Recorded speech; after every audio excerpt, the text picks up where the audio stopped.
guys, welcome to another episode of Taco About It Tuesday. Super stoked to have you here. Very large announcement that I am excited to share with you, but before we do that, let's actually jump quickly into the taco of the week. So I'm in the middle of a lot of different travel, getting ready to go out to American Ninja Warrior Las Vegas for season 17. I'm going to be doing some obstacle course testing on that team, and I'm pretty stoked. So I'm going to recycle a recipe that came from an earlier season. They are called chicken tortilla tacos. Now, the tortilla is not a corn tortilla. It is a chicken tortilla based taco. It's freaking delicious. That's something that I've been personally focusing on, is really getting my protein content up. So if you are in the same exact boat as me, you probably want to go and check out the show notes because it's a really good recipe. So, all right. Are you ready? Should we jump in? This is super fun, by the way, being like this. It's been so long since I've been on screen like this. I've been behind the podcast for probably the last 2 years, but I started on Instagram and Facebook, so this is just a fun throwback to that moment. But I digress on that because we have some big announcements to get through. So here we go. So for those of you that do not know, earlier this year, I'd say actually in December of last year, I went out to DEKA World Championships for 2023. And during that process, I had the amazing opportunity to watch Kevin Gregory win the DEKA Strong World Championship title. It was one of the coolest things I've ever seen. And from that moment, not only was I really impressed by him, like if you haven't seen that race, you need to go see that race. It's pretty freaking awesome. But not only was I impressed by him, I felt extremely connected to him. And I honestly didn't know him personally. I didn't actually talk to him once while I was out there at World Championships. But just his team, the way that he operated around other people, the way that he interviewed, I just felt this connection to him, unlike anything else. And so I had this moment where I was sitting in the airport, and I remember like fumbling back and forth, like, should I do it? Should I not do it? And overall, I decided to just do it and leap in. And I sent him a message and I told him the situation and told him that I had big goals to one day race in the elite wave for the DEKA Strong at a world championship, whether it be next year or the following year. I just really wanted to make it there. And he instantly messaged me back, said, let's jump on a phone call and talk about it. Within a week, we were on a phone. Within a week, I was training with him. And ever since January, end of December, beginning of January, I've been training with the Underdog fitness team underneath the guidance of Kevin. And it has been one of the most incredible experiences. I not only have gone from being stuck at a time of 14:42 for 3 races in a row, I've been able to chop that time down to 13:03 and actually qualify for the DEKA Strong Elite Wave and the DEKA Mile Top 15 Elite Wave in the 2024 World Championship event. So it's going to be a really exciting year. I'm really thrilled about that. But approaching this year, I've been able to really collaborate a lot with the Underdog team and with Kevin. And one of the exciting things that has come about is just my background in personal training. I've been doing personal training now for the last couple of years, and I've started online training people personally, just doing some DEKA-based training, and I've been able to take a couple of athletes from I've never done a race to now I'm qualifying for my very first world championship within a matter of months, and it's been a really thrilling ride. And so Kevin called me up the other day and said, hey, I have this vision, I want to do this. And lo and behold, here we are. I am going to be joining the Underdog fitness team as an online trainer, specifically focusing on the DEKA space. So DEKA Fit, DEKA Mile, DEKA Strong, and I'm going to be a trainer helping people not only prepare for the upcoming season, since the 2025 qualifying season has already begun. My primary focus right now is to help the people that have just found out that they're qualifying for World Championships, to get them to a spot where they feel really strong and really solid to go and crush it on game day at the Ocala Center in Florida in December. So really excited to be joining the team. This is such a big step for me in my career, and I absolutely love the brand, and I love what Kevin and this team has been able to do for me, and I'm excited for the people that I'm getting ready to impact. So wanted to come on the podcast to not only share that big announcement, but leave you guys with some really cool things. I want to talk a little bit about myself as a trainer, just my goals, my vision, my overall methodology for when I do step into this role, which is basically right now, which is super fun. But I also want to leave you guys with some value and talk about some tips as you are starting to build into your world championship event. I know that last year I did it all by myself, and having done it all by myself and being able to see the other side of the coin of what it looks like to actually train properly, I'm really excited to have a plan built, and again, to share some of those tips with you guys to help you as, again, you start to build towards that world championship event. So I want to start off by just sharing a little bit of my story and what overall just makes me different as a trainer, because we have so many incredible athletes that have turned into coaches and trainers from these experiences. But I just want to tell you a little bit about me. And for those of you that feel connected, hopefully this is our way to get in contact with each other. But my story actually is not very linear. I didn't come from a running background. I didn't do track or cross country. I actually grew up as a dancer and a softball player, so not really much that's applicable to what it is that we do within the DEKA space. However, where it really got interesting is once I left competitive sports when I was in my younger years and going into high school, going into college, if you've ever done competitive sports before, you just know that it takes up a lot of your time. It takes up a lot of your energy. And in college, I just wanted a different experience. And so I decided to leave competitive sports behind and get involved in other extracurricular activities, which I think was a wonderful decision for me. But what happened as a byproduct is I became a little bit more sedentary and I let go of my eating habits, like good eating habits.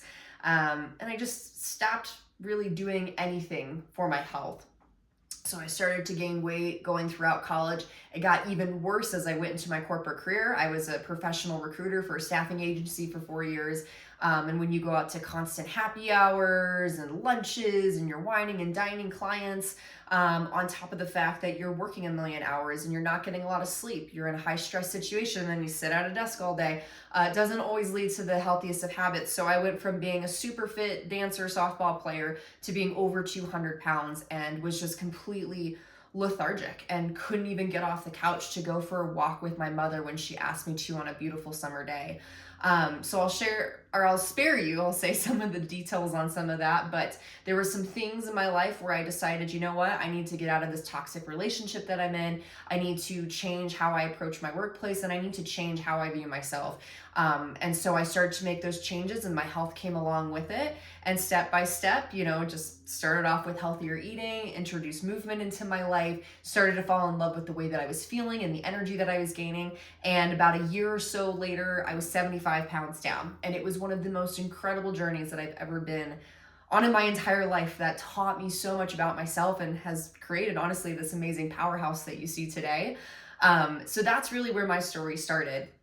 And along the way, once I lost weight, this is where it got even more exciting, is I started to pick up different things. My mom was like, if I was young and fit like you, I would 100% go for things like the Titan Games or American Ninja Warrior. And so there happened to be a festival that I went to where one of the Ninja Warrior courses were out in the field. And I was like, I'm gonna try that. And I tried it and I was terrible, but I fell in love with the way that I felt and just how empowering the whole experience was. That 2 weeks later, I was in a gym, and about a year and a half later or so, I was asked to be on the hit television show American Ninja Warrior, which was super cool. So I've been a 2-time competitor on the show. Again, I'm getting ready to leave here in the next couple of days to go be an obstacle tester for their team, which is a great experience that I have never done before. So it'll be fun to be on the other side. And then through that, I started to pick up Spartan racing. And then through that, I found DEKA. And I remember, because here comes my mom again, like, hey, I did this race and I got my butt kicked and I feel like you're really fit and you should try this. And I was like, yeah, I'm super strong. I can totally do this. I also got my butt whooped and it was terrible. So I remember my very first DEKA Strong was like a 20-minute, little over 20-minute time. And I was extremely humbled. And I just remember thinking on that experience and just being like, I could go faster. I can do better. And before you know it, I just started to do a little bit more research and get more curious about the space and how to improve your efficiency on machines and in the stations. And I started to practice things a little bit more. And all by myself, I just slowly started to figure some things out. And it was really cool. And each race that I did, I chopped anywhere from 1 to 2 to 3 minutes off my time. So it was a pretty cool trajectory that I was having. Ended up doing so well at one of the races that I was able to qualify for 2023 World Championships. And then I was seated, I think, 6th going into the World Championships. And I actually landed 6th by the end of the race, which was awesome. So I'd say that I had a very successful first year. I was really thrilled with how it was, but there was still that part of me that knew that I could do better, that I could go faster. And all of this journey has been about trying to prove to myself that it's possible and that I can, and that the only thing that's standing in my way is me. And I wanted to remove that from the equation. And again, really prove to myself that I could go out there and do this. So that's where Kevin came in, and now flash forward to now, here we are getting ready for World Championships. So what is my goal with this whole opportunity of being able to join the Underdog system or training system team, and being able to help people like you on the other side of the camera and microphone to be able to really excel in this? Again, whether you're training for World Championships or whether you're training for the upcoming season, the biggest goal that I have for my clients is the same goal that I have for me. And that is to help you become the strongest version of you. I think in sport, but especially in this sport, what I've come to find is that it is so easy to compare ourselves to the best of the best out there. I mean, there are some pretty insane athletes in the hybrid racing space. And the moment that I started to lean into what my strengths are and racing for me, and then being able to have a strategy and trust it, that is where the tables actually turned. And so what I want to be able to do is build that confidence within people like you guys, is being able to, through a program, actually build you up in a way where you're building that confidence, you're celebrating that progress, and you're realizing how strong that you're becoming, and we're turning it from a you versus them race into a you versus you race, which is so much more fun and so much more empowering, and it keeps you consistent with the game of how far can I really go. So I ultimately want to help you win the you versus you race through a program that it's going to ultimately help you trust your training on the day that it's going to matter. Okay, so that's my big goal and vision as a trainer.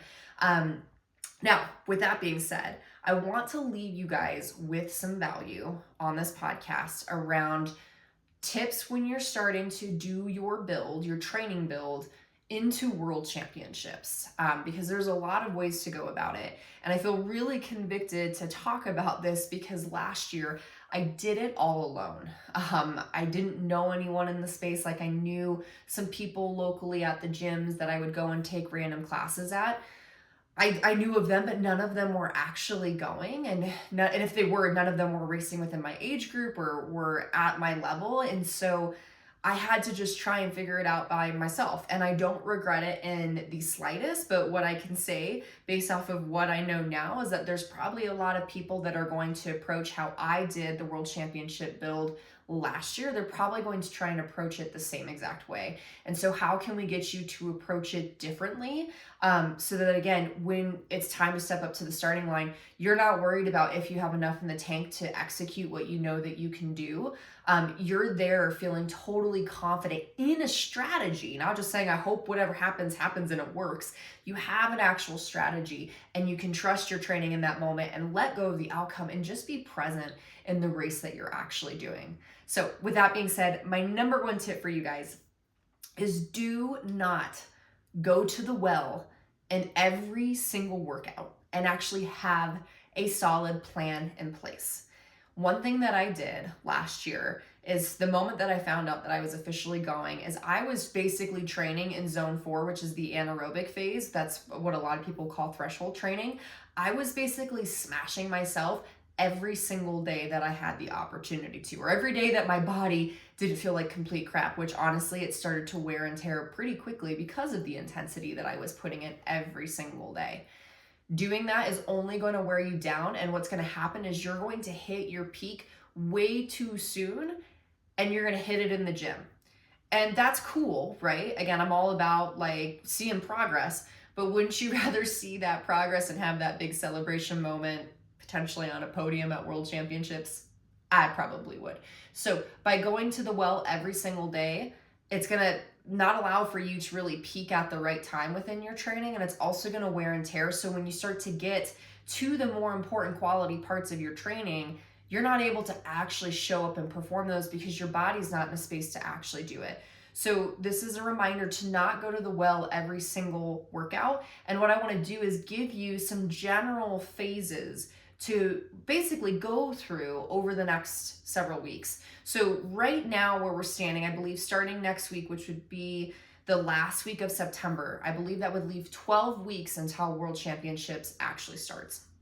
And so there's 4 different phases, and granted, the weeks and the time that you spend within these different phases is going to depend on where you're at as an athlete, like where you feel like you would gain the most from each of those phases. So I'm not going to give you an exact amount of weeks that you want to spend in those phases, but just at least a general idea. The first phase is we want to really focus on building your aerobic base and your overall strength. So by aerobic base is how long can your body work for in that zone 3 to zone 4, in addition to how strong, how much load can you actually move, right? This is an awesome opportunity to really get some good quality heavy lifting in at that like 3 reps or 5 rep range, doing anywhere from 4 to 6 sets of those. And then the aerobic base piece of it, again, is doing anything around that 60-minute, maybe a little bit over, again, depending on the level of athlete that you are, of just flow aerobic base work. And I'd keep most of this in that zone 3. So that way you can, again, really focus on breathing through your efforts and not like we shouldn't fall over completely and die after some of these efforts. It should just be something you can hold for a longer period of time that still provides that challenge. Okay, so we want to spend a couple of weeks in there. The second thing is that we want to go ahead and start to build the capacity for intensity. Okay, so once we've built up our aerobic base and our strength, then we're going to start to build the intensity capacity and our muscular endurance. And what pairing these two together are going to do, it's going to start to prime you for what it's going to feel like on race day, especially if you are doing multiple races within a weekend, right? Which I think that there's a good majority of us that are doing individuals, team races, maybe multiple on several days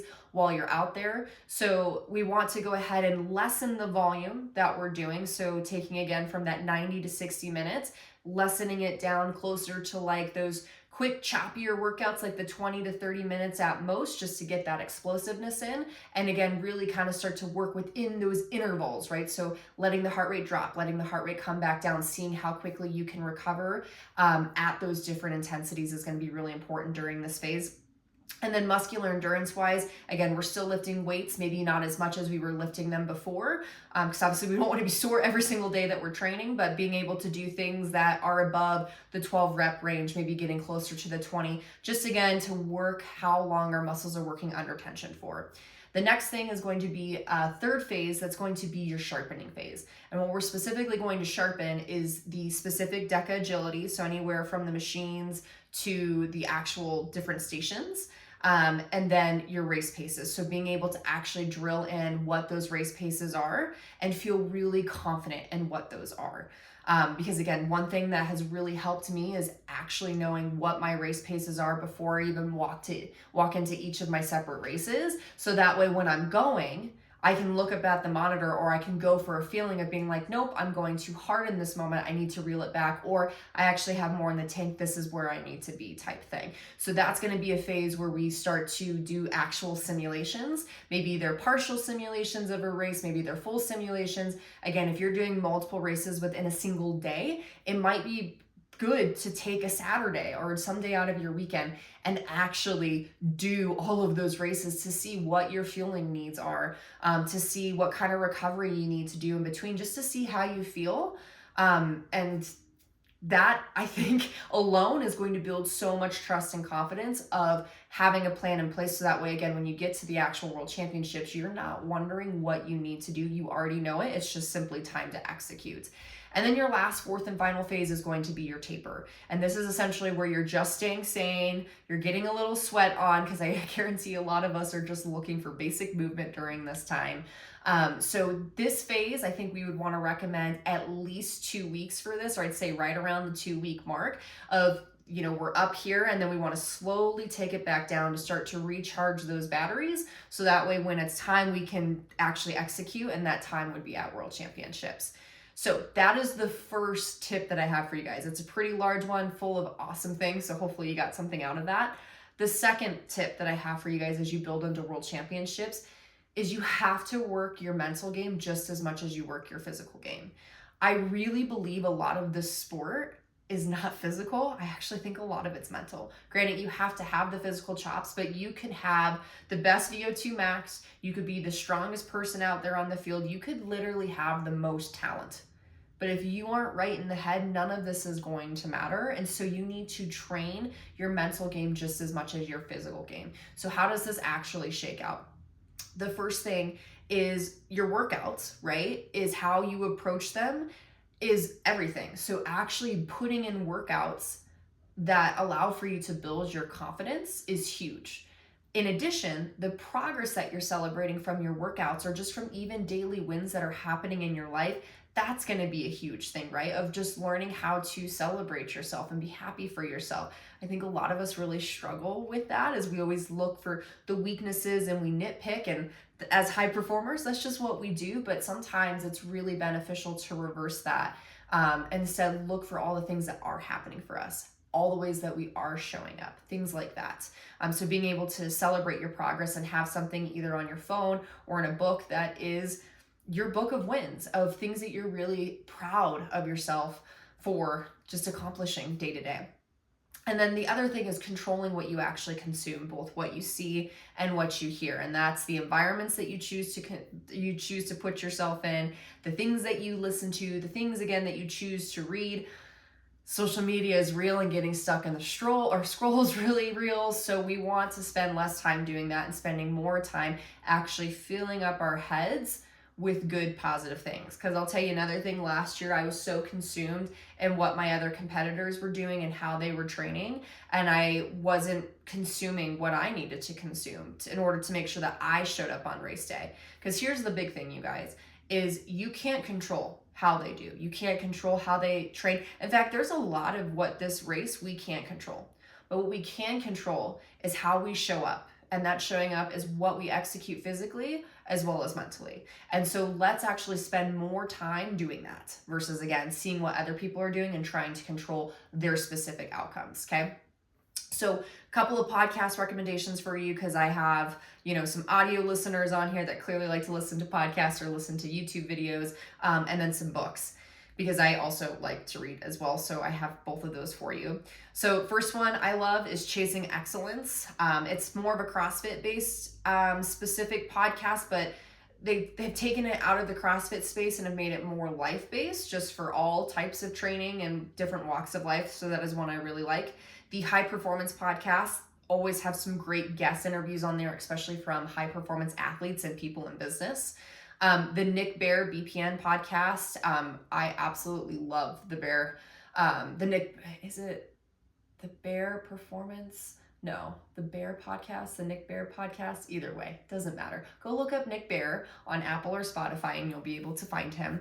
But he owns a supplement company. He's in hybrid racing. He's actually training for a High Rocks race right now, his very first one. So it's been really cool to watch how he's doing that. And he talks a lot about the mental piece.